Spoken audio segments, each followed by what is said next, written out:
سبحان اللہ والحمد للہ ولا الہ الا اللہ واللہ اکبر وللہ الحمد۔ اللہم صلی علی محمد وعلی آل محمد کما صلیت علی ابراہیم وعلی آل ابراہیم انک حمید مجید۔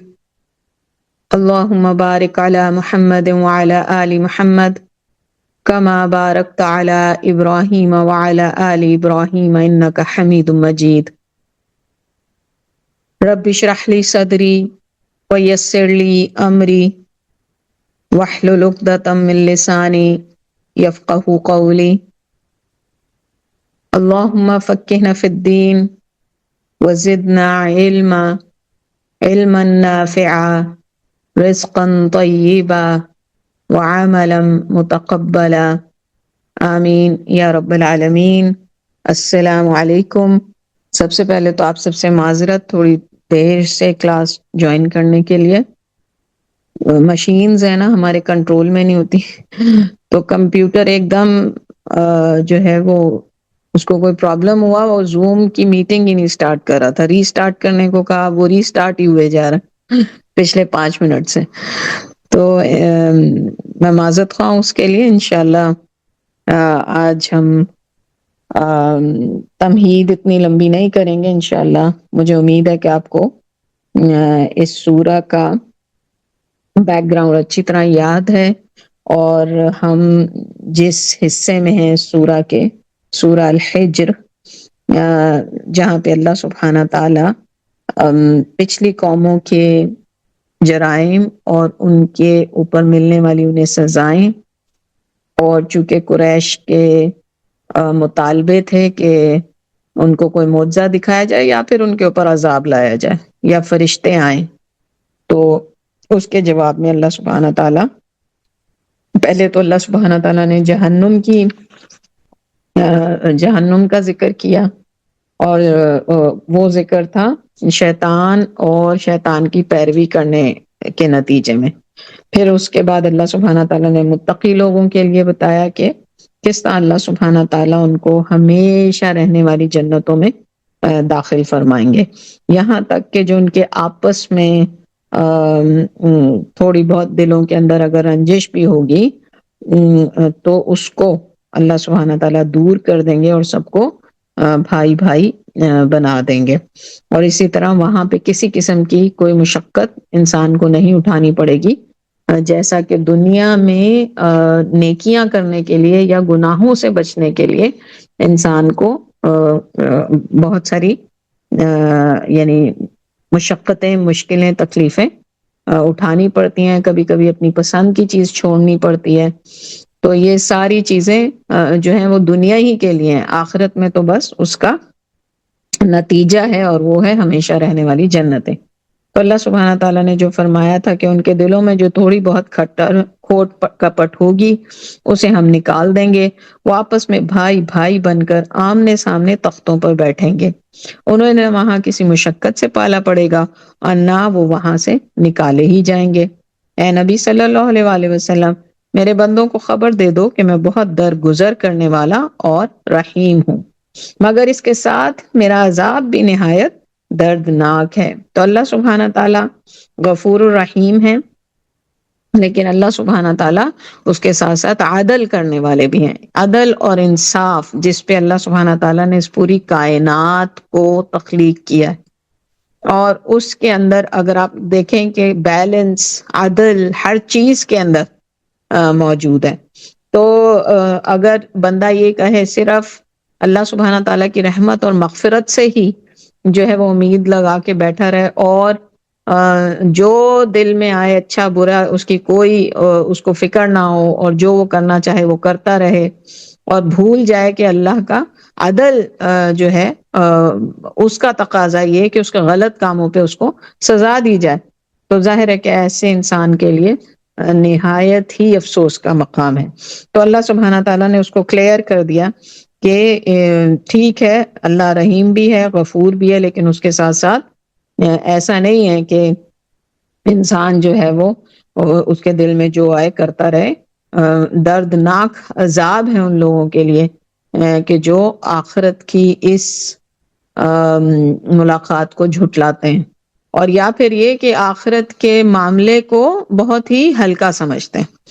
اور انہیں ذرا ابراہیم کے مہمانوں کا قصہ سناؤ۔ اب اس کے بعد اللہ سبحانہ تعالیٰ نے کوئک، جس کو ایک ریویو کہتے ہیں نا، کوئک ریویو 4-5 قوموں کا دیا، جن کے جرائم بھی اہل مکہ سے ملتے جلتے تھے، اور وہ قومیں کہ جن کی باقیات اہل مکہ کے تجارتی راستوں کے اوپر پائی جاتی تھی، تو ان کا اللہ سبحانہ تعالیٰ نے کوئک ذکر کیا تاکہ ان کو دوبارہ بار بار یاد دلایا جائے۔ بار بار یاد دلانا پڑتا ہے نا کہ تم اپنے سیدھے راستے سے بھٹک رہے ہو یا بہک جاتے ہو ادھر ادھر، سمجھ نہیں آ رہی تمہیں بات کی، تو بار بار ان کو یاد دلایا جا رہا ہے کہ کس طرح اللہ سبحانہ تعالیٰ نے جب فرشتے بھیجے تو پھر کسی کی سفارش کام نہیں آتی، پھر تو وہ جس لیے بھیجے جاتے ہیں وہی کام کرتے ہیں۔ اور انہیں ذرا ابراہیم کے مہمانوں کا قصہ سناؤ۔ فرشتے تھے نا وہ جو آئے تھے حضرت ابراہیم کے پاس، جب وہ آئے اس کے ہاں اور کہا سلام ہو تم پر، تو اس نے کہا ہمیں تو تم سے ڈر لگتا ہے، کیونکہ حضرت ابراہیم نے انہیں بچڑا بھون کے دیا، انہوں نے کھایا نہیں، تو یہ اس زمانے کے لحاظ سے بڑی عجیب بات تھی کہ کوئی کسی کی ضیافت کرے اور مہمان اس کی طرح ہاتھ بھی نہ بڑھائے۔ تو وہ سمجھ گئے کہ یہ کچھ عجیب سی بات ہے، تو اس پہ انہوں نے کہا کہ مجھے ڈر لگتا ہے، اور اس کی تفصیلات سورہ ہود میں اور بھی زیادہ ہیں۔ انہوں نے جواب دیا ڈرو نہیں، ہم تمہیں ایک بڑے سیانے لڑکے کی بشارت دیتے ہیں، اسحاق علیہ السلام کی۔ ابراہیم علیہ السلام نے کہا کیا تم اس بڑھاپے میں مجھے اولاد کی بشارت دیتے ہو؟ یعنی انہیں اس بات پہ حیرت تھی کہ میں اتنا بوڑھا ہو چکا ہوں، کیا اس بڑھاپے میں بھی میرے لیے اولاد ہو سکتی ہے؟ ذرا سوچو تو صحیح، کیسی بشارت تم مجھے دے رہے ہو؟ جب ان کے کانوں کو یقین ہی نہیں آیا اس بات کا، تو انہوں نے دوبارہ کنفرم کیا۔ فرشتوں نے جواب دیا ہم تمہیں سچی بشارت دے رہے ہیں، تم مایوس نہ ہو۔ ابراہیم علیہ السلام نے کہا اپنے رب کی رحمت سے تو مایوس صرف گمراہ لوگ ہی ہوا کرتے ہیں، کہ میں تو اپنے دل کی تسلی کے لیے دوبارہ تم سے پوچھا کہ کیا جو بات میں نے سنی وہ یہی ہے، ورنہ ابراہیم جیسا شخص کیسے اللہ کی رحمت سے مایوس ہو سکتا ہے؟ پھر ابراہیم علیہ السلام نے پوچھا اے اللہ کے رسولو اے اللہ کے رسولو، وہ مہم کیا ہے جس پر تم تشریف لائے ہو؟ ان کی جو قرائن تھے اور جو حالات تھے اس سے یہی لگ رہا تھا کہ کچھ نہ کچھ بڑی خبر ہے، اور پھر انسانی شکل میں ان کا آنا، تو انہوں نے کہا کہ یہ صرف اس لیے تو نہیں آئے کہ مجھے یہ بتانے آئے ہوں گے کہ آپ کا ایک بیٹا ہونے والا ہے، کوئی اور بھی وجہ ہے؟ تو پوچھا، تو انہوں نے جواب دیا ہم ایک مجرم قوم کی طرف بھیجے گئے ہیں، قوم لوط۔ ان کے جرائم کی وجہ سے اللہ نے ان کو کوئی نام تک دینا پسند نہیں کیا، اور قرآن میں ان کو مجرم قوم کے طور پہ جو ہے وہ قیامت تک کے لیے ان کا نام مجرم قوم کے طور پہ لکھا گیا۔ صرف لوط کے گھر والے مستثنا ہیں، ان سب کو ہم بچا لیں گے سوائے اس کی بیوی کے، جس کے لیے اللہ فرماتا ہے ہم نے مقدر کر دیا ہے کہ وہ پیچھے رہ جانے والوں میں شامل رہے گی۔ بے شک رسول کی بیوی ہے لیکن اس کے لیے کوئی رعایت نہیں، کیونکہ جرم اس کا وہی ہے جو اس کی قوم کا ہے، یا خود تو وہ یہ جرم نہیں کرتی تھیں لیکن لوگوں کے لیے آسانیاں پیدا کرتی تھیں۔ جب یہ فرشتے لوط کے ہاں پہنچے تو اس نے کہا آپ لوگ اجنبی معلوم ہوتے ہیں، اور ظاہر ہے لڑکے تھے، ینگ تھے، خوبصورت تھے، تو بہت ہی پریشان ہو گئے تھے لوط علیہ السلام۔ انہوں نے جواب دیا نہیں، بلکہ ہم وہی چیز لے کر آئے ہیں جس کے آنے میں یہ لوگ شک کر رہے ہیں، یعنی جو آپ کی قوم ہے وہ سمجھتی ہے کہ ان پہ عذاب نہیں آئے گا، یا وہ سمجھتی ہے کہ کبھی یہ مریں گے نہیں، یا یہ آپ کو جھٹلا رہے ہیں، اللہ کو جھٹلا رہے ہیں، قیامت کے دن کو جھٹلا رہے ہیں، تو ان کی قیامت تو اب آ گئی، یعنی عذاب کی صورت میں۔ ہم تم سے سچ کہتے ہیں کہ ہم حق کے ساتھ تمہارے پاس آئے ہیں، یعنی اللہ کے حکم سے ہم باطل کو مٹا دیں گے، حق کو قائم کر دیں گے، لہٰذا اب تم کچھ رات رہے اپنے گھر والوں کو لے کر نکل جاؤ اور خود ان کے پیچھے پیچھے چلو، یعنی کوئی پیچھے نہ رہ جائے، سب سے آخر میں آپ ہوں، اور آپ خود اس بات کو کنفرم کریں کہ کوئی آپ ان کے گھر والا پیچھے نہ رہ جائے، تم میں سے کوئی پلٹ کے نہ دیکھے، صرف گھر والے نہیں، یعنی جو بھی ایمان لانے والے تھے اگر کوئی تھے تو، کیونکہ اس چیز کا ذکر نہیں ملتا. ان کی بیوی کا ذکر ملتا ہے, بیٹیوں کا ذکر ملتا ہے, سوری بیٹیوں کا ذکر ملتا ہے, اور شاید چند اور لوگ ہوں گے. بس سیدھے چلے جاؤ جدھر جانے کا تمہیں حکم دیا جا رہا ہے. یعنی کوئی اتنی خوبصورت واقعہ پیش نہیں آنے والا کہ جس کے لیے تم کھڑے ہو کر اور اس کو دیکھو.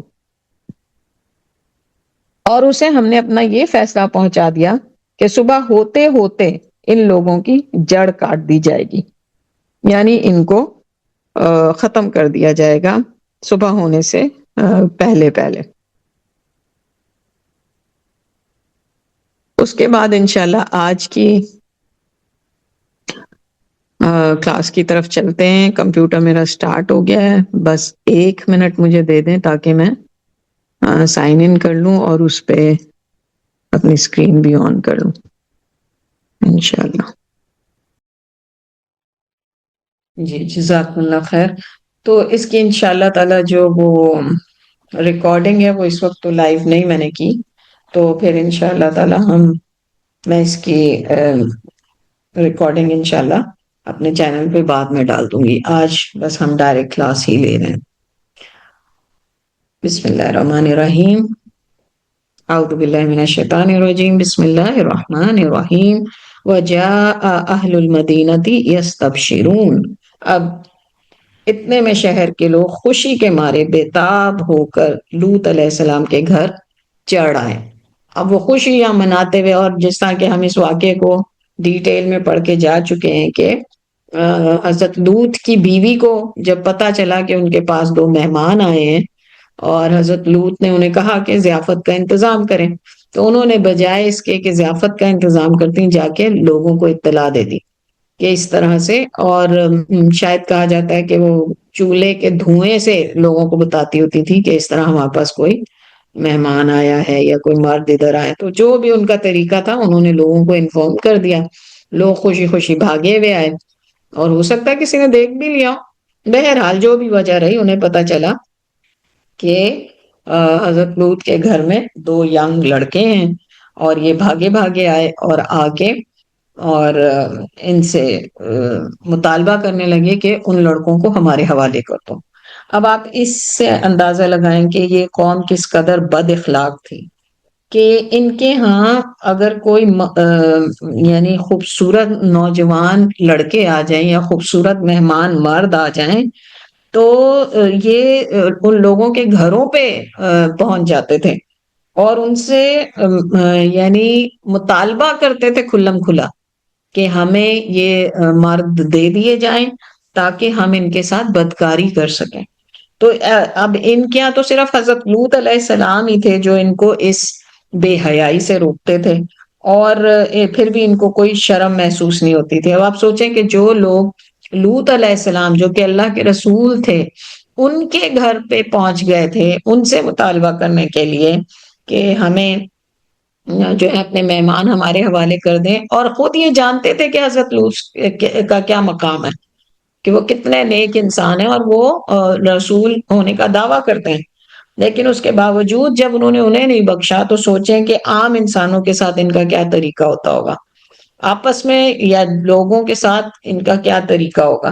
تو جیسا میں نے آپ کو پچھلی کلاس میں کہا تھا کہ پرانی یعنی جو کتابیں ہیں اللہ کی, جیسا انجیل ہے یا تورات ہے, اس میں یہ واقعات لکھے گئے. تلمود آپ کو پتا ہے, تلمود آپ کہہ سکتے ہیں کہ جس طرح بائبل کی اور تورات کی ایک ایکسپلینیشن ہے.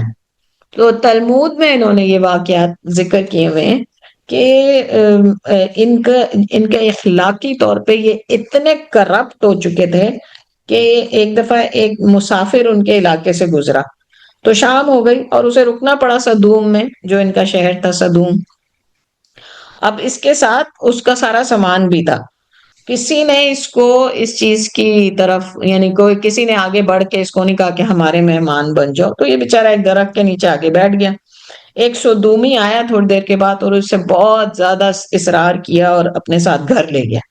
جب رات میں وہ سو گیا تو صبح ہونے سے پہلے اس نے اس کا گدھا، اس کا سامان، اس کا تجارت کا سامان سب کچھ لے کے اور اس کو باہر نکال دیا۔ اس نے شور مچایا تو کسی نے اس کی، یعنی شہر میں سے کسی نے بھی آ کے اس کی بات نہیں سنی، بلکہ جن جن تک بات پہنچی وہ آئے اور جو اس کے پاس بچا کچا سامان تھا وہ بھی لے کے اس کو دھکے مار کے اپنے شہر سے نکال دیا۔ اسی طرح حضرت سارہ، حضرت ابراہیم کی جو بیوی ہیں، انہوں نے حضرت لوط کے گھر والوں کی خبر لینے کے لیے اپنے غلام کو بھیجا۔ تو جب یہ غلام شہر میں داخل ہوا تو اس نے دیکھا کہ ایک سدومی، یعنی کہ قوم لوط کا ایک آدمی جو ہے وہ ایک کسی غیر آدمی کو مارا ہے، یعنی ان کے شہر کا نہیں ہے وہ۔ تو انہوں نے جا کے، یہ جو غلام تھے، اس نے شرم دلائی کہ تمہیں شرم نہیں آتی ہے مسافروں سے اس قسم کا سلوک کرنا چاہیے؟ تو الٹا سارے ان کے اوپر پڑ پڑے اور اس کو غلام جو تھے سارہ علیہ السلام کے، ان کو بھی سر عام مارا اور ان کا سر پھاڑ دیا۔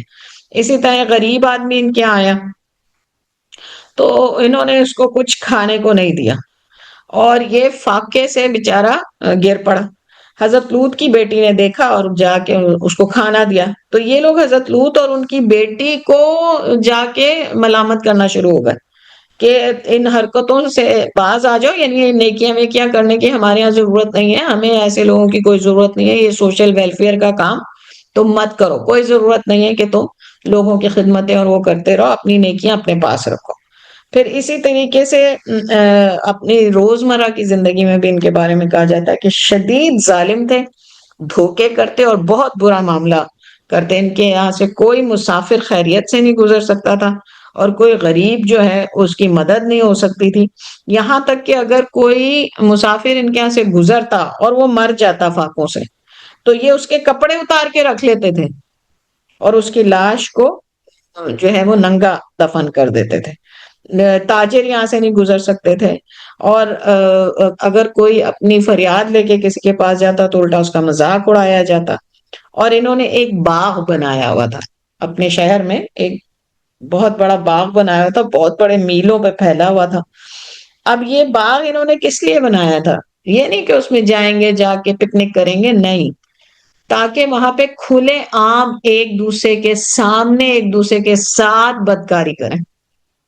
یہ تھا ان کا حال، یعنی ایک تو جرم، اوپر سے اس جرم کے اوپر دیدہ دلیری، اور پھر اس کے اوپر خوشی کا یہ حال، یعنی اس قدر جس کو کہنا چاہیے کہ نیچ ہو چکے تھے یہ لوگ کہ اس معاملے کو بھی فینٹیسائز کرتے تھے، اس معاملے کو بھی اس اتنے بڑے گناہ کو بھی ایک خوبصورت چیز بنا کے اور پیش کرتے تھے ایک دوسرے کو۔ تو اللہ سبحانہ تعالیٰ نے اسی لیے ان کے لیے جو ہے وہ کہا کہ یہ اس سے پہلے بڑے برے برے کام کر رہے تھے، اور ایک برے کام تو یہ تھے کہ مردوں سے مرد اپنی خواہش پوری کرتے تھے، مسافروں کی راہ مارتے، اپنی مجلسوں میں کھلم کھلا بدکاریاں کرتے۔ حال ان کا یہ تھا کہ ان کی مجلسیں ہوتی ہی اس لیے تھی کہ وہاں پہ ایک دوسرے سے بدکاری کی جائے۔ تو یہ سبحان اللہ ان کا یہ حال تھا۔ تو انہوں نے آگے جب حضرت لوط سے کہا کہ ہمیں دیں، ان لڑکوں کو ہمارے حوالے کر دیں، تو ظاہر ہے اب حضرت لوط علیہ السلام کیا کر سکتے تھے، ان کی منتیں کرنے لگے۔ قال ان هؤلاء ضیفی فلا تفضحون، لوط نے کہا یہ میرے مہمان ہیں، ان کے بارے میں مجھے رسوا نہ کرو۔ ظاہر ہے کہ ان کو ایک تو مہمان، اور اوپر سے ایسے مہمان کے جن سے کوئی جان پہچان بھی نہیں ہے، اور ابھی تک تو نہیں نا ان کو پتا تھا کہ یہ فرشتے ہیں، اللہ سبحانہ تعالیٰ کے بھیجے ہوئے فرشتے جو کہ ان کی قوم کے لیے عذاب کی خبر لے کے آئے۔ ابھی تک تو ان کو اجنبی مسافر ہی سمجھ رہے تھے، تو اور زیادہ گھبرا رہے تھے کہ یہ کیا اس بستی والوں کا عالم ہے کہ باہر والوں کے ساتھ ایسا ہے، مسافر بھی اور مہمان بھی، اور کس کے مہمان، یہ ساری باتیں بھی جمع ہو کے ان کو اس کام سے نہیں روک رہے۔ تو کہنے لگے واتقوا اللہ ولا تخزون، اللہ تعالیٰ سے ڈرو، مجھے رسوا نہ کرو۔ بار بار ان سے کہہ رہے ہیں کہ میرے مسافروں کے ساتھ ایسا معاملہ نہ کرو۔ وہ بولے قالوا اولم ننہک عن العالمین، وہ بولے کہ ہم نے تم کو سارے جہان کی حمایت اور طرفداری سے منع نہیں کیا؟ کتنی دفعہ تم لوگوں کو کہا ہے کہ تم لوگ زیادہ نیک بننے کی کوشش نہ کرو، تم جو ہمارے معاملے ہیں ہم انہیں ان پہ قائم رہیں گے، اور تم نے اگر ساتھ نہیں دینا تو روکو بھی مت، اور کوئی ضرورت نہیں اتنے نیک بننے کی، اور جو ہے پوری بستی میں بس تم ہی لوگ تو نیک ہو۔ آپ دیکھیں مسلمانوں کو یہ تانا آج بھی ملتا ہے، ہر مسلمان کو یہ تانا ملتا ہے کہ ہاں آپ کے پاس ٹھیکے داری ہے اس دنیا کے نظام کو صحیح کرنے کی، اس دنیا کے اندر ہونے والی برائیوں کو روکنے کی۔ ہر مسلمان کیوں اٹھ کھڑا ہوتا ہے مظلوم کے ساتھ؟ کیوں آپ کو اتنا درد ہے دنیا میں ہونے والے ہر تکلیف اور ہر دکھ کا اور ہر ظلم کا؟ اس لیے کہ مسلمان جو ہے وہ اللہ سبحانہ تعالیٰ نے ہر مسلمان کو یہ ذمہ داری دی ہے۔ اب کوئی اس کو جھٹلائے یا جو بھی کرے، لیکن عام انسانوں کو اگر تانے ملتے ہیں تو رسولوں کو کتنے بڑے بڑے تانے اور کتنی تکلیفیں دی گئی ہیں، اس سے یہ بھی اندازہ ہوتا ہے۔ لوط علیہ السلام نے عاجز ہو کر کہا قَالَ هَٰؤُلَاءِ بَنَاتِي إِن كُنتُمْ فَاعِلِينَ، کہ اگر تمہیں کچھ کرنا ہی ہے تو میری قوم کی لڑکیاں ہیں، ان سے شادی کر لو، یا یہ میری بچیاں میری اپنی بیٹی ہیں۔ یعنی حرام طریقے سے نہیں بلکہ حلال طریقے سے اپنی حوث کو مٹاؤ، عورتوں سے یہاں تک کہ میری بیٹیوں سے ہی نکاح کرو اور پھر اس حوث کو پورا کر لو۔ یعنی یہ تمہیں کیوں نہیں شرم آتی کہ تم کس قسم کا فیل کرتے ہو؟ انسان ہو تو انسانوں والی حوث ہونی چاہیے نا، اور اللہ نے تمہارے اندر رکھی تو اس کا اللہ سبحانہ تعالیٰ نے علاج بھی بتایا ہے، نکاح کرو اور اپنا شوق پورا کر لو۔ لَعَمْرُكَ إِنَّهُمْ لَفِي سَكْرَتِهِمْ يَعْمَهُونَ، سبحان اللہ۔ اے محمد صلی اللہ علیہ وآلہ وسلم، تمہاری جان کی قسم وہ اپنی مستی میں مدہوش ہو رہے تھے۔ اے اللہ کے رسول صلی اللہ علیہ وسلم، آپ کی عمر کی قسم وہ تو اپنی مستی میں بدمستی میں سرگرداں تھے۔ اللہ کے رسول صلی اللہ علیہ وسلم کی جان کی قسم صرف اللہ تعالیٰ ہی کھا سکتے ہیں، ہم نہیں کھا سکتے۔ اللہ جس کی چاہے اپنی مخلوق کی قسم کھائے، کیونکہ اللہ سبحانہ تعالیٰ ہمارے لیے اللہ ہے جس کی ہم قسم کھا سکتے ہیں، لیکن ہم اللہ کی کسی مخلوق کی قسم نہیں کھا سکتے۔ اللہ سبحانہ تعالیٰ کی چونکہ وہی خالق ہے اور ساری چیزیں اسی کی مخلوق ہیں، تو وہ جس کی چاہے اپنی مخلوق میں سے قسم کھائے، ہمیں اس کی اجازت نہیں ہے۔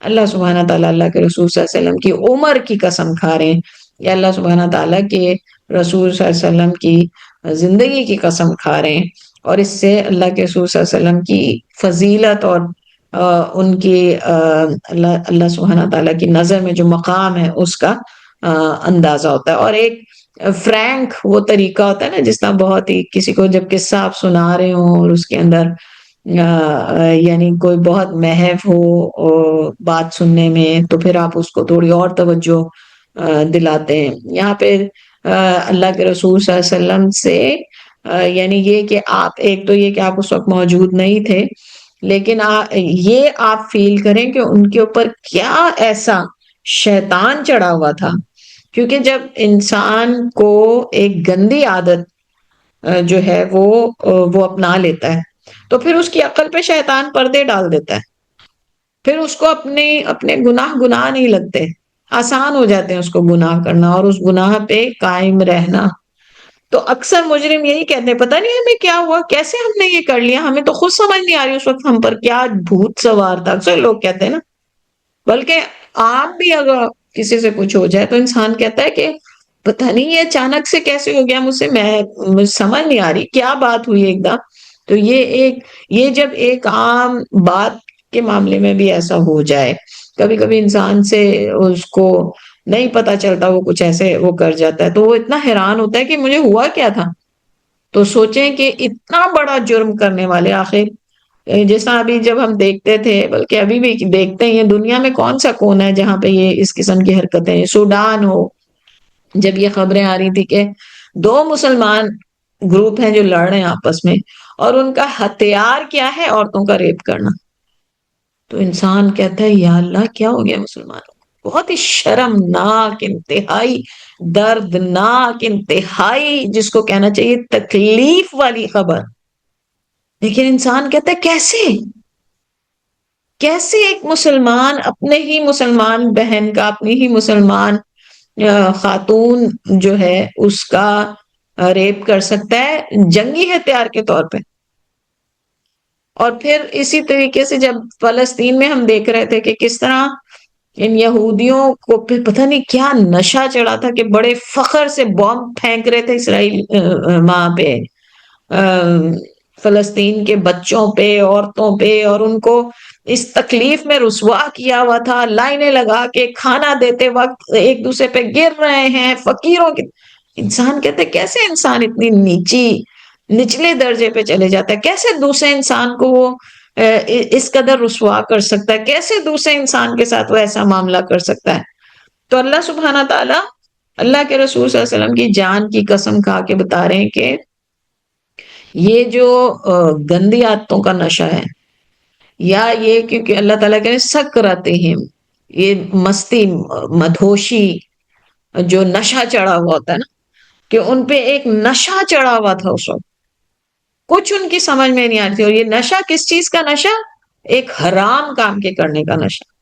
یہ بڑی خوف زدہ کرنے والی چیز ہے کہ انسان کو کس طرح ایک گناہ جو پہلے اس کو شاید گناہ لگتا ہو، پھر وہ کرنے کے بعد وہ گناہ بھی لگنا اسے بند ہو جاتا ہے، اور پھر اس کے بعد وہ گناہ اپنے لیے اس کو اتنا جائز بنا لیتا ہے کہ پھر اسے اس چیز سے کوئی فرق نہیں پڑتا کہ وہ کس کے سامنے کس چیز کا اور کیا مطالبہ کر رہا ہے. تو اللہ سبحانہ تعالیٰ بتا رہے ہیں کہ اس وقت ان کا یعنی اتنے خوش تھے وہ، اور اس خوشی میں یعنی ان کا بس نہیں چل رہا تھا کہ کھینچ کے لے جائے ان دونوں کو حضرت لوط علیہ السلام کے پاس سے، اور ان کے ساتھ جو ہے وہ اپنا بدکاری کا فعل کریں. اس پہ اللہ سبحانہ تعالیٰ فرماتے فَأَخَذَتْهُمُ الصَّيْحَةُ مُشْرِقِينَ، سو ان کو سورج نکلتے نکلتے چنگھاڑ نے آ پکڑا. پھر اس کے بعد یعنی پھر وہ معاملہ ہوا کہ حضرت لوط اپنے بیٹیوں کو لے کے اور چلے گئے، اور کہا جاتا ہے بیوی بھی ساتھ چلی، اور اس نے پیچھے مڑ کے دیکھا تو وہیں پہ اس کو عذاب نے اچک لیا. اب اللہ عالم، اور یہ بھی ہے کہ شاید لے کے ہی نہیں گئے تھے ساتھ. تو صبح ہوتے ہی ان پہ ایک بڑے زور کی آواز آئی. کہا جاتا ہے حضرت جبرائیل علیہ السلام کی آواز تھی یہ، یعنی انہوں نے اعلان جس طرح کرتے ہیں اس بات کا، یا حکم دیتے ہیں جس طرح، ان کی آواز تھی، یا انہوں نے چیخ ماری، اور ایسی شدید چیخ تھی وہ کہ جو ہے یہ ان کی جانیں نکل گئیں. پھر اس کے بعد فَجَعَلْنَا عَالِيَهَا سَافِلَهَا وَأَمْطَرْنَا عَلَيْهِمْ حِجَارَةً مِّن سِجِّيلٍ، اور ہم نے اس شہر کو الٹ کر نیچے اوپر کر دیا، اور ان پر کنکر کی پتھریاں برسائیں.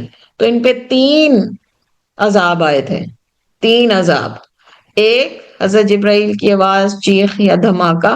دوسرا پوری بستی کو آسمان تک اٹھایا اور پھر پٹک دیا. سوچیں ذرا کہ ایک زمین کے ٹکڑے کو پورا آسمان تک اٹھا کے ایک بندہ اگر ایک 20 منزلہ عمارت سے گرے تو اس کا کیا حال ہو، اور پورا آسمان تک لے جا کے اس زمین کے ٹکڑے کو منہ کے بل جو ہے وہ اللہ سبحانہ تعالیٰ نے دوبارہ زمین پہ پھینک دیا. اور پھر تیسرا ایک پہ پتھروں کی بارش کر دی گئی. تو یہ کس قدر بڑا جرم ہے لواطت. یعنی آج کل تو لوگ اتنے فخر سے، مجھے اتنی حیرت ہوتی ہے، کینیڈا، امریکہ، خاص طور پہ یہاں یورپ اور کینیڈا امریکہ سے لوگ آتے ہیں اور آ کے کہتے ہیں کہ دیکھو ہیں مسلمان ہی، گے ہیں، بس ہم نے دوستی رکھی ہے کہ شاید ہم اس طرح ان کو سیدھے راستے پہ لا سکیں، لیکن نارمل ہے ہمارا آپس میں ریلیشن شپ، فرینڈز ہیں ہم لوگ، اتنے آرام سے جس طرح کوئی اتنی بڑی بات نہیں. آپ کیا تصحیح کریں گے اگر آپ اس بات کو برا ہی نہیں سمجھ رہے، اور آپ سمجھ رہے ہیں کہ ان کو اگر ہو سکا تو ہم ان کی تصحیح کر دیں گے. آپ ان کا بائیکاٹ کر کے ان کو یعنی اس بات کا احساس ہی دلائیں. اگر آپ نے دلانا ہے تو کم از کم ان کو بتائیں تو صحیح ہم دوست ہیں، اور ٹریول کیا جا رہا ہے، ساتھ ٹریول کر رہے ہوتے ہیں لوگ، اور سمجھتے ہیں کہ ہمیں ان سے کوئی خطرہ نہیں ہے.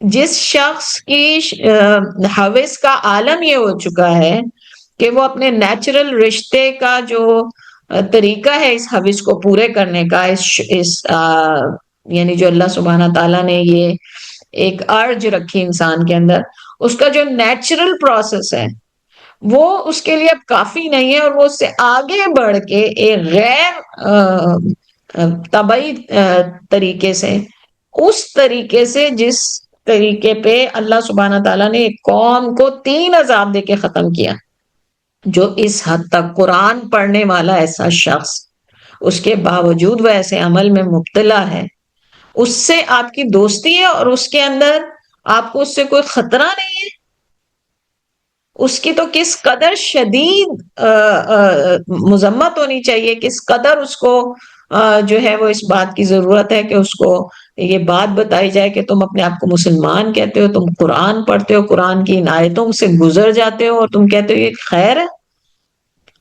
اور کیسے کوئی عورت اس سے محفوظ رہ سکتی ہے؟ تو یہ سبحان اللہ، جیسے اللہ کے رسول صلی اللہ علیہ وسلم نے فرمایا تھا، جو کچھ پچھلی قوموں نے کیا ہے وہی میری قوم بھی کرے گی، وہی میری امت بھی کرے گی۔ اللہ ہم سب کی حفاظت فرمائے، ہماری بچوں کی، ہماری نسلوں کی حفاظت فرمائے، کس قدر اچھائی اور برائی کو مکس کر کے اور لوگوں کے لیے کوئی آپشن ہی نہیں چھوڑی گئی۔ تو اللہ سبحانہ تعالیٰ نے اس قوم کو جو یہ اتنا شدید عذاب دیا، اس کو کیوں بیان کیا؟ اسی لیے، اسی وجہ سے کہ بعد والوں کو یہ پتا چلے یہ کتنا بڑا جرم ہے، اور اس سے اندازہ ہو کہ وہ ایسا حرکت کرنے کا کبھی سوچیں بھی نہ۔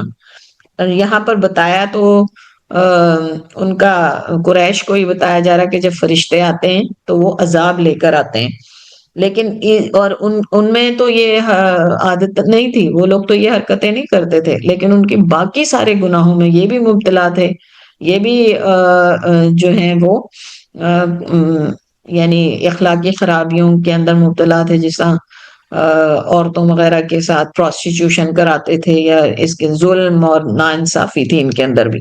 تو اور سب سے بڑا ظلم تو یہ تھا کہ اللہ کے رسول صلی اللہ علیہ وآلہ وسلم کا انکار۔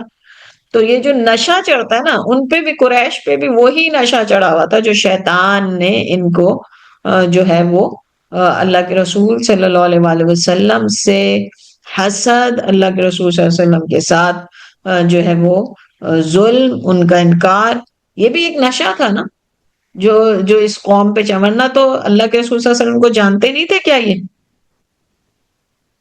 تو ان کا بھی، یعنی شیطان جب انسان کو بہکاتا ہے تو کس قدر ذلت کا اس کو سامنا کرنا پڑتا ہے، اللہ کے عذاب کا اس کو سامنا کرنا پڑتا ہے۔ تو اللہ سبحانہ تعالیٰ پھر اس کے بعد فرماتے ہیں ان فی ذلک لآیات للمتوسمین، بے شک اس قصے میں بصیرت والوں کے لیے، فراست والوں کے لیے، جو صاحب فراست ہیں ان کے لیے بڑی نشانیاں ہیں۔ وَإِنَّهَا لَبِسَبِيلٍ مُقِيمٍ، اور وہ شہر اب تک سیدھے راستے پہ موجود ہے، یعنی عام گزرگاہ کے اوپر ہے۔ یہ شام کی طرف جاتے ہوئے راستے میں، یہ مدینہ سے جاتے ہوئے راستے میں پڑتی ہیں یہ آبادیاں۔ پھر اللہ اور کہا جاتا ہے کہ یہ علاقہ، کیونکہ اس کے پاس ہی مدین کا علاقہ تھا، ایکا والے جو ہیں حضرت شعیب کی قوم، سدوم اور حضرت شعیب کی قوم جو ہے نا مدین والے، یہ قریب قریب ہی تھے، اسی لیے حرکتیں بھی بہت حد تک ملتی جلتی تھی ان کے بھی۔ وہ لواطت میں تو نہیں تھے، لیکن یہ کہ ان کے اندر بھی بہت ہی یعنی چوری چکاری، آتے جاتے قافلوں کو لوٹ لینا، کم تولنا، کم ناپنا، ان کے اندر بھی یہ ساری حرکتیں ہیں۔ اثر تو آتا ہی ہے نا۔ تو یہ دونوں قومیں جو ہیں وہ قریب قریب ہی تھی، اور یہ دونوں قومیں ہی مدینہ سے جاتے ہوئے شام کی طرف رستے میں آتی ہیں۔ اللہ سبحانہ تعالیٰ فرماتے کہ یہ ان فی ذالک لآیات للمؤمنین، بے شک اس میں ایمان لانے والوں کے لیے بڑی نشانی ہے۔ تو اب آپ دیکھیں کہ یہ کہا جاتا ہے کہ یہ دنیا کے سب سے ویران علاقے ہیں، ریگستان اور جنگل تو خیر اتنے خوبصورت اللہ نے بنائے، وہاں تو اتنی ساری مخلوقات ہیں، خوبصورتی خوبصورتی ہے، لیکن ریگستان بھی اتنے ویران نہیں ہوتے ہوں گے کہ جتنے ویرانی وحشت ان علاقوں کے اندر ہے، جن قوموں کے اوپر عذاب آیا۔ اب دیکھیں اللہ کی قدرت دیکھیں، اللہ کی طاقت دیکھیں، اور اللہ کی حکمت دیکھیں کہ کبھی کسی نے نہیں سوچا کہ وہاں پر جا کے رہے۔ اللہ نے ان نشانات کو بھی مٹنے نہیں دیا، اللہ سبحانہ تعالیٰ نے وہ ثبوت بھی نہیں مٹنے دیے تاکہ کل کو کوئی یہ نہ کہہ سکے کہ یہ جھوٹ ہے۔ خود اپنی آنکھوں سے کتنے ہزاروں سال پرانے واقعات ہیں، اسی طریقے سے قائم ہے۔ تو اللہ سبحانہ تعالیٰ فرماتے ہیں کہ جو لوگ ایمان والے ہیں ان کے لیے اس میں نشانیاں ہیں۔ پہلے کہا جو متوسمین ہیں، صاحب فراست ہیں، ان کے لیے نشانیاں، پھر کہا جو ایمان والے ان کے لیے نشانیاں۔ پھر اللہ سبحانہ تعالیٰ فرماتے ہیں وَإِن كَانَ أَصْحَابُ الْأَيْكَةِ لَظَالِمِينَ۔ اب یہ وہ ہیں مدین والے، یعنی حضرت شعیب کی قوم۔ اچھا یہ تبوک کا پرانا نام بھی تھا یہ، کیونکہ اسی کے راستے میں یہ آتا ہے، مدینہ اور تبوک جو ہے مدینے سے آگے جا کے۔ تو یہ ایکا جو ہے وہ دراصل باغ کو یا گھنے درخت کو بھی کہا جاتا ہے۔ تو ان کے بارے میں اللہ سبحانہ تعالیٰ فرماتے ہیں کہ اور مدین کے رہنے والے، ایکا کی بستی رہنے والے بھی یقیناً ظالم تھے۔ مدین دراصل حضرت ابراہیم کے بیٹے یا پوتے کا نام تھا، تو انہی کے نام پہ اس شہر کا نام پڑ گیا تھا۔ ان کے جس طرح میں نے آپ کو بتایا کہ ان کے کرتوت بھی انتہائی برے تھے، اور اسی لیے اللہ سبحانہ تعالیٰ نے ان کے اوپر بھی جو ہے زلزلہ بھیجا، اور ان کو بھی جو ہے وہ اللہ سبحانہ تعالیٰ نے عذاب دے کے ختم کر دیا تھا۔ تو ان کا ظلم تھا، اور یہ بھی وہ لوگ تھے جن کو یہ اہل قریش جو ہیں وہ آتے جاتے ان کی بستیوں سے گزرا کرتے تھے۔ ان کے بعد اللہ سبحانہ تعالیٰ نے انہی کے لیے فرمایا فَانْتَقَمْنَا مِنْهُمْ وَإِنَّهُمَا لَبِإِمَامٍ مُبِينٍ، تو ہم نے ان سے بھی بدلہ لیا، اور یہ دونوں شہر کھلے رستے پر موجود ہیں۔ اس کے بعد اللہ سبحانہ تعالیٰ فرماتے ہیں وَلَقَدْ كَذَّبَ أَصْحَابُ الْحِجْرِ الْمُرْسَلِينَ۔ اب یہ ہے سمود، قوم سمود، حضرت صالح کی قوم کے بارے میں، کہ جن یہ ہجر جو ہے نا، آج کل یہ ہجر اس کو مدائن صالح بھی کہا جاتا ہے۔ مدائن صالح کے نام سے مشہور ہے، مدینہ اور تبوک کے درمیان میں۔ اور اولا شہر ہے، ایک بہت بڑا شہر ہے اولا، سعودی عرب کے اندر جو آباد ہے اس سے، یعنی یہ کھنڈرات تقریباً کچھ میل کے اوپر واقع ہیں یہ کھنڈرات۔ کچھ لوگ کہتے ہیں اولا کے اندر اب ایک ٹورسٹ سپاٹ بنا دیا گیا، اللہ بہتر جانتا ہے کہ یہ وہی کھنڈرات ہیں جن کو ٹورسٹ سپاٹ بنایا گیا یا اس سے تھوڑا ہٹ کے، یہ کیونکہ اولا ایک بہت بڑا شہر ہے، اور یہ خود اولا کا یہاں پہ ذکر نہیں ہے، ہجر کا ذکر ہے، اور ہجر جو ہے وہ تو مدائن صالح کے نام سے مشہور ہے، اللہ بہتر جانتا ہے۔ تو یہ ان لوگوں نے بھی، اور ان کا کیا وہ تھا، ان کے شاندار کام یہ تھے کہ وہ آگے جس اللہ سبحانہ تعالیٰ فرما رہے کہ یہ پہاڑ تراش تراش کر مکان بناتے تھے، اس قدر یعنی اللہ سبحانہ تعالیٰ نے ان کو طاقت دی ہوئی تھی، اس قدر ایسا ہنر دیا ہوا تھا۔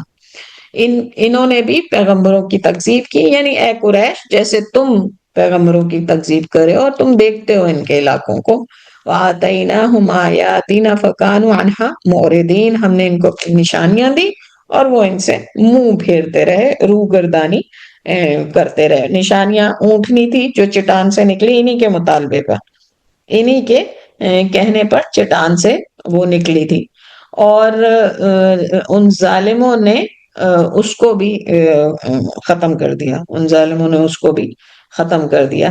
یہ اللہ کے رسول صلی اللہ علیہ وآلہ وسلم 9 ہجری میں جب تبوک کے لیے یہاں سے نکلے تو آپ صلی اللہ علیہ وسلم نے سر پہ کپڑا لپیٹ لیا، اور اپنے اونٹنی کو یا گدھے کو جس پہ سوار تھے اس کو تیز دوڑانا شروع کر دیا، اور صحابہ سے فرمایا کہ روتے جاؤ اور اللہ کے عذاب سے ڈرتے ہوئے اس بستی سے گزرو۔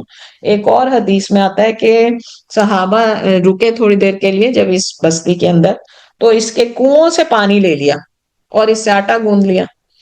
تو اللہ کے رسول صلی اللہ علیہ وسلم نے کہا کہ یہ پانی پھینک دو، یعنی یہاں یہ تو عذاب والی بستی ہے، یہاں کا پانی بھی استعمال نہ کرو اور آٹا اونٹوں کو کھلا دو۔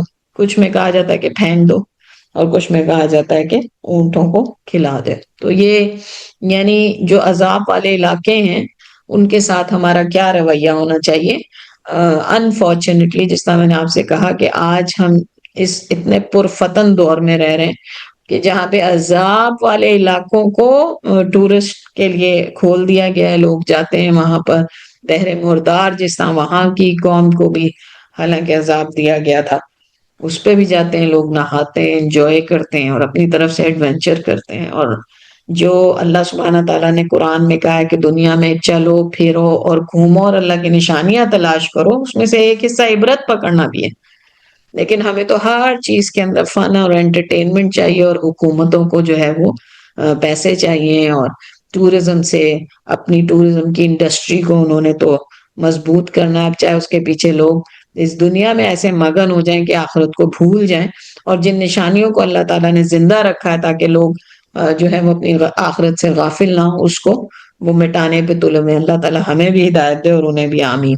پھر اللہ سبحانہ تعالیٰ فرماتے ہیں وَكَانُوا يَنْحِتُونَ مِنَ الْجِبَالِ بُيُوتًا آمِنِينَ، اور پہاڑوں کو تراش تراش کے وہ گھر بناتے تھے کہ اس میں امن اور اطمینان سے رہیں، یا پھر دونوں باتیں ہو سکتی ہیں کہ بے خوف ہو کر بناتے تھے، کسی قسم کی انہیں کوئی مشکل نہیں تھی، یعنی پہاڑ کو کاٹنا، اس کو تراشنا، اس کو خوبصورت بنانا، اس کو شیپ دینا، یہ ان کے لیے کسی قسم کا کوئی مشکل کام نہیں تھا یہ ان کے لیے۔ تو یہ بھی اللہ بجائے اس کے کہ اللہ کا شکر ادا کرتے، الٹا اللہ سبحانہ تعالیٰ کے ساتھ ہی ناشکری اور رسولوں کی تکذیب۔ فَأَخَذَتْهُمُ الصَّيْحَةُ مُصْبِحِينَ، تو چیخ نے ان کو صبح ہوتے ہوتے آ پکڑا۔ فَمَا أَغْنَىٰ عَنْهُمْ مَا كَانُوا يَكْسِبُونَ، اور جو کام وہ کرتے تھے وہ ان کے کچھ بھی کام نہ آئے۔ تو اب ظاہر ہے اتنا یعنی آپ یہ دیکھیے کہ اس قدر زبردست اللہ نے ان کو سکل دی تھی۔ پہاڑوں کو کون ہلا سکتا ہے؟ پہاڑوں کو کون ہلا سکتا ہے زمین سے؟ کوئی بھی نہیں۔ اور یہ پہاڑوں کو تراشتے تھے اور سمجھتے تھے کہ اس میں امن سے رہیں گے ہمیشہ اور ان کو کوئی نہیں پکڑ سکتا، لیکن اللہ سبحانہ تعالیٰ نے فرمایا اور ان کی کمائی ان کے کچھ کام نہ آئی کہ اتنے عالیشان گھر تھے، کتنے محفوظ تھے وہ پہاڑ جن کو کوئی ہلا نہیں سکتا، مگر اللہ کے عذاب نے ان کے محفوظ قلعوں میں بھی جا کے ان کو پکڑ لیا۔ یعنی تم کس کھیت کی مولی ہو؟ تم کیا سمجھتے ہو تم کیا چیز ہو جو اللہ کے رسول صلی اللہ علیہ وآلہ وسلم سے تم اس قسم کا معاملہ کر رہے ہو؟ ذرا ان قوموں کی طرف دیکھو جنہیں اللہ نے وہ سکلز دی تھی جو تم سوچ بھی نہیں سکتے۔ تو اللہ نے ان کو بھی نہیں، جب انہوں نے اللہ کے رسولوں کی تکذیب کی، اللہ نے ان کو بھی عذاب دیا۔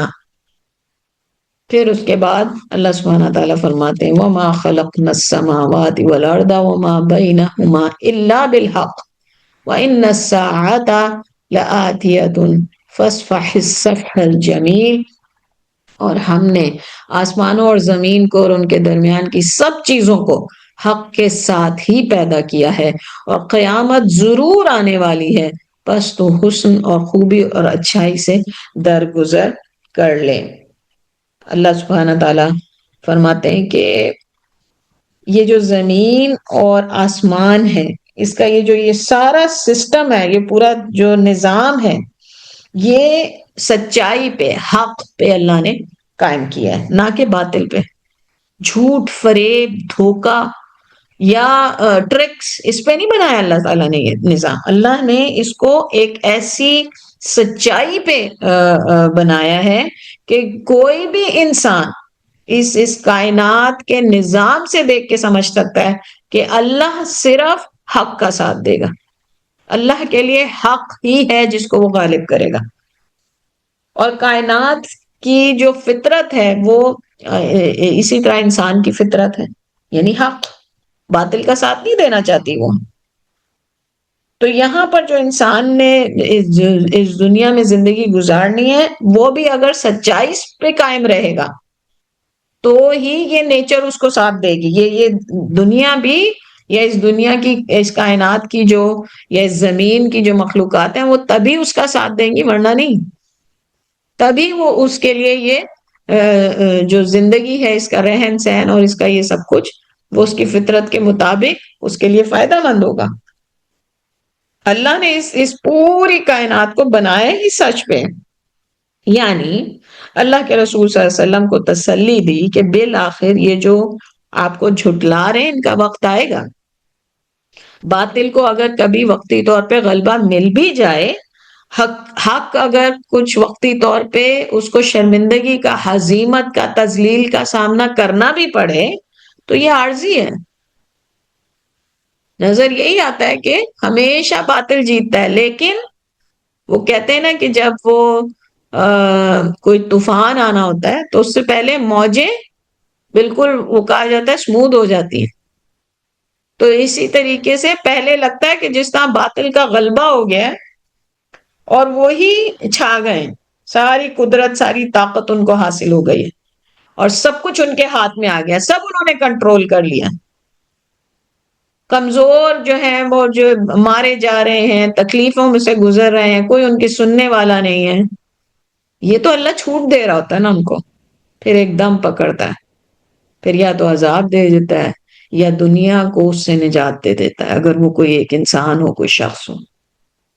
تو یہ نہیں ہوگا، یہ نہیں ہو سکتا کہ باطل پہ کوئی معاشرہ کبھی بہت لمبے عرصے تک قائم رہے. تو اللہ سبحانہ تعالیٰ اللہ کے رسول صلی اللہ علیہ وسلم کو تسلی دے رہے ہیں کہ زمین آسمان میں نے تخلیق کیا ہے، اس کا نظام بھی میں ہی چلا رہا ہوں، میں ہی جانتا ہوں کہ کب تک جو ہے یہ مشکلیں مسلمانوں کو سہنی پڑیں گی. لیکن آپ کیا کریں اے محمد صلی اللہ علیہ وآلہ وسلم؟ اللہ سبحانہ تعالیٰ فرماتے ہیں کہ آپ فَاصْفَحِ الصَّفْحَ الْجَمِيلَ، آپ اچھے طریقے سے احسان کا معاملہ کرتے ہوئے، آپ وہ اپنے معیار کے مطابق، وہ اپنی نیچر کے مطابق، وہ اپنی قابلیت، اپنی تربیت کے مطابق آپ کے ساتھ معاملہ کریں. آپ اپنے مقام کے مطابق ان کے ساتھ اچھا درگزر کا معاملہ کریں. آپ ان کو ثابت کریں اس بات کو کہ آپ اللہ کے رسول، آپ اللہ کے نبی ہیں. آپ کا کردار، آپ کا طریقہ چیزوں کو سیٹل کرنے کا ان سے بالکل مختلف ہونا چاہیے. تو آپ کیا کریں؟ آپ ان کی ان شرارتوں پہ، ان تکلیفوں پہ درگزر کریں. بہت بڑا مطالبہ ہے. اللہ کے رسول صلی اللہ علیہ وسلم کا اتنا اونچا مقام کس لیے؟ کیونکہ اللہ کے جو احکامات تھے، آپ دیکھیں اس میں اللہ کے رسول صلی اللہ علیہ وسلم سے کیا کہا جا رہا ہے؟ ہر رسول نے یہی کیا، ہر رسول اور نبی نے یہی کیا. اللہ کے رسول صلی اللہ علیہ وسلم کے اوپر اور بھی بڑی بڑی آزمائشیں تھیں، کیونکہ بہت بڑی بڑی کمیونٹیز تھی نا. تو اللہ کے رسول صلی اللہ علیہ وسلم سے کہا کہ آپ ان کے ساتھ درگزر کا معاملہ کریں. ان ربک هو الخلاق العلیم، کچھ شک نہیں، یقیناً تمہارا رب ہی پیدا کرنے والا اور جاننے والا ہے. یعنی ہر قسم کی جو دشمن کون ہیں، کیا چالیں چل رہا ہے، ان سب کا خالق بھی اللہ ہی ہے، ان کی چالوں کا خالق بھی اللہ ہی ہے، ان چالوں کا، ان سازشوں کا علم بھی اللہ ہی کو ہے. تو اللہ سبحانہ تعالیٰ ان سب کا حساب رکھے ہوئے ہیں. اور پھر اس کے بعد بڑی ہی خوبصورت اس کے اندر وہ کہتے ہیں نا ٹویسٹ آ گیا ایک دم سے، بڑا ہی زبردست ٹویسٹ آیا اس سورہ کے اندر. وہ کیا؟ وَلَقَدْ آتَيْنَاكَ سَبْعًا مِنَ الْمَثَانِي وَالْقُرْآنَ الْعَظِيمَ، ہم نے آپ کو 7 آیتیں دے رکھی ہیں جو دہرائی جاتی ہیں، اور قرآن عظیم بھی دے رکھا ہے. تو آپ یعنی یہاں پہ اللہ سبحانہ تعالیٰ ایک دم ہمارے پیمانے سیٹ کر رہے ہیں. یعنی ہم جو کامیابی کے، ہم جو خوشی کے، ہم جو عزت افزائی کے یا اپنی بڑائی کے پیمانے ہم نے رکھے ہوئے، اللہ سبحانہ تعالیٰ کہہ رہے ہیں کہ ذرا ان کو اپنی مفلسی اور اپنی امارت کے پیمانے بدل دو. اب آپ یہ دیکھیں یہ کس زمانے کی بات ہو رہی ہے؟ جب اللہ کے رسول صلی اللہ علیہ وسلم اور ان کے ساتھی انتہائی برے حالات میں تھے. اللہ کے رسول صلی اللہ علیہ وسلم کی تجارت تو ختم ہو چکی تھی، آپ کے پاس ٹائم ہی نہیں تھا وہ آپ کوئی کام کریں۔ حضرت خدیجہ کے جو سارا مال تھا وہ بھی جب ان کو گھاٹی میں ان کو شیب ابی طالب کے اندر ان کا مقاطعہ کیا گیا، اس میں وہ بھی سارا ختم ہو گیا۔ جو کچھ تھوڑے بہت پیشہ تھے مسلمانوں کے دوسروں کے، وہ بھی آہستہ آہستہ ان سے جو ہے وہ سوشل بائیکاٹ اور اکنامک بائیکاٹ کی وجہ سے وہ بھی ان کا سب ختم ہو گیا۔ کوئی معاشی حیثیت ہی نہیں رہ گئی تھی مسلمانوں کی، انتہائی مظلوم، انتہائی تکلیفیں، ہر جگہ بے عزتی، حقارت، طنز کیا جا رہا ہے، مذاق اڑائے جا رہے ہیں، ہر طرف سے تانے تشنے مل رہے ہیں، کوئی قبول کرنے کو تیار نہیں ہے بستی کے اندر۔ روحانی، جسمانی، نفسیاتی، دلی، ہر قسم کی جو تکلیفیں وہ دی جا رہی ہیں۔ اور دوسری طرف قریش، دنیا کی ساری نعمتیں ان کو حاصل، مزے کر رہے۔ تو اللہ سبحانہ تعالیٰ کیا فرما رہے ہیں کہ تم اپنے آپ کو مفلس نہ سمجھو، مفلس تو اصل میں وہ ہیں، ان کے پاس کیا ہے؟ اصل خزانہ تو تمہارے پاس ہے، اور وہ کیا ہے؟ ایمان، اللہ کی رضا ہے اس سے مراد ایمان، جس کی وجہ سے یہ جو سات یعنی سورہ الفاتحہ، سوچیں کتنی عظیم سورہ ہے یہ، کہ اللہ سبحانہ تعالیٰ کہہ رہے ہیں دنیا والوں کی ساری نعمتیں اور جو مزے وہ کریں دنیا میں، اس کے مقابلے میں اللہ سبحانہ تعالیٰ نے مسلمانوں کو اللہ کے رسول صلی اللہ علیہ وسلم کے ذریعے کیا دیا؟ سورہ الفاتحہ اور قرآن عظیم۔ حالانکہ سورہ فاتحہ قرآن ہی کا حصہ ہے، پر اس کی اہمیت کو اور واضح کرنے کے لیے۔ تو جو امیر لوگ ہیں وہ کون ہیں؟ جو قرآن کو پڑھتے ہیں، اس کا علم حاصل کرتے ہیں، اس کے مطابق زندگی گزارتے ہیں۔ یہ جو دنیا کی مادی دولت ہے، اور وہ بھی حرام طریقوں سے کمائی ہوئی ہو انہوں نے، تو وہ حرامی طریقوں پہ چلے گی، یا حلال بھی کمائی ہو تو کتنی کما لے گا کوئی؟ اصل جو پیمانہ ہونا چاہیے، اصل چیز جس پہ رشک آنا چاہیے کسی کو، وہ یہ ہے کہ کون اس خزانے سے فائدہ اٹھا رہا ہے۔ ان کے پاس یعنی قریش کے پاس کچھ نہیں ہے محمد صلی اللہ علیہ وسلم، جو کچھ ہے وہ تو آپ کو، وہ خزانے تو اللہ نے آپ کو دے دیے، جو اصل خزانے۔ تو اللہ سبحانہ تعالیٰ فرماتے لا تمدن عینیک الی ما متعنا به ازواجا منهم ولا تحزن علیہم واخفض جناحک للمؤمنین، اور آپ ہرگز اپنی نظریں اس چیز کی طرف نہ دوڑائیں جس سے ہم نے ان میں سے کئی قسم کے لوگوں کو بہرہ مند کر رکھا ہے یا دے رکھا ہے، نہ ان پر آپ افسوس کریں، اور مومنوں کے لیے اپنے بازو جھکائے رکھیں، انہیں چھوڑ کر ایمان لانے والوں کی طرف جھکیں، اور ان کے حال پر اپنا دل مت کوڑھائیں۔ یعنی یہ تو اس دولت کو، اس عیاشی کو، اس آرام کو، اس دنیا میں ملنے والے جو راحتیں ہیں، ان سب کو سمجھ رہے ہیں کہ یہ ان کا فائدہ ہے، جبکہ یہ تو ان کے دشمن ہیں، کیونکہ انہیں کے ذریعے یہ عذاب کے مستحق ہو جائیں گے۔ تو آپ ان حال کو چھوڑ دیں، یہ آپ کی قوم آپ کو وہ حق نہیں دے رہی جو آپ ڈیزرو کرتے ہیں، آپ ان کو ان کے حال پہ چھوڑ دیں، اور کس طرف توجہ دیں؟ مسلمانوں کی طرف، ان لوگوں کی طرف جنہوں نے جو ایمان لائے ہیں، جنہوں نے جو ہے وہ پہچان لیا ہے کہ اصل کامیابی کا راستہ کیا ہے، اسی لیے انہوں نے آپ کی پیروی کی ہے، تو آپ ان کی طرف توجہ دیں۔ یہ جو وقف جناح کا ہے، یہ دراصل اس کا تعلق جو ہے ایک وہ عربی اس سے ہوتا کیا ہے کہ اس میں جب پرندے اپنے بچوں کو بلاتے ہیں نا تو اپنے پر پھیلا لیتے ہیں، اپنے پروں کو پھیلا لیتے ہیں، اپنے بازوؤں کو پھیلا لیتے ہیں، تو سارے بچے جب پروں کے نیچے آ جاتے ہیں، آپ نے مرغیوں کو بھی دیکھا ہوگا کبھی کہ پورے پر وہ پھیلاتے ہیں، تو وہ سارے کے سارے اس کے بچوں کو پتا چل جاتا ہے کہ اب ماں کے پاس بھاگ کے جانا، تو سارے بھاگ کے آتے ہیں، پھر مرغی اپنے پروں کو سمیٹ لیتی ہے، ان کو اندر وارم کر لیتی ہے اپنے اندر۔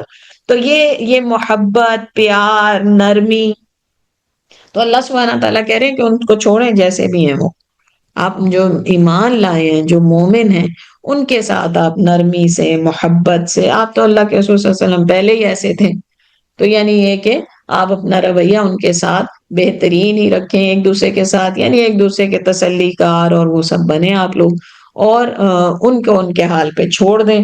اللہ سبحانہ تعالیٰ ان کے حال سے واقف ہے، اور اللہ سبحانہ تعالیٰ کو کی حکمت ہے، وہ جانتا ہے کہ کب ان کے ساتھ کیا معاملہ کرنا، اور پھر ہم دیکھتے ہیں کہ اس کے بعد کس طرح ایمان لانے والے ایمان لائے، اور کس طرح اللہ سبحانہ تعالیٰ نے جو ہے وہ مشرکوں کو ذلیل اور خوار کیا، قتل بھی ہوئے مسلمانوں کے ہاتھوں، اور دنیا میں رذیل اور حقیر بن کے بھی رہے، اور فتح مکہ کے موقع پہ تو اللہ کے رسول صلی اللہ علیہ وآلہ وسلم کے ایک جملے کی مار تھے، وہ یا تو قتل کر دیے جاتے، اور یا پھر اللہ کے رسول صلی اللہ علیہ وسلم نے عالی شان ظرف کا مظاہرہ کرتے ہوئے انہیں معاف کر دیا۔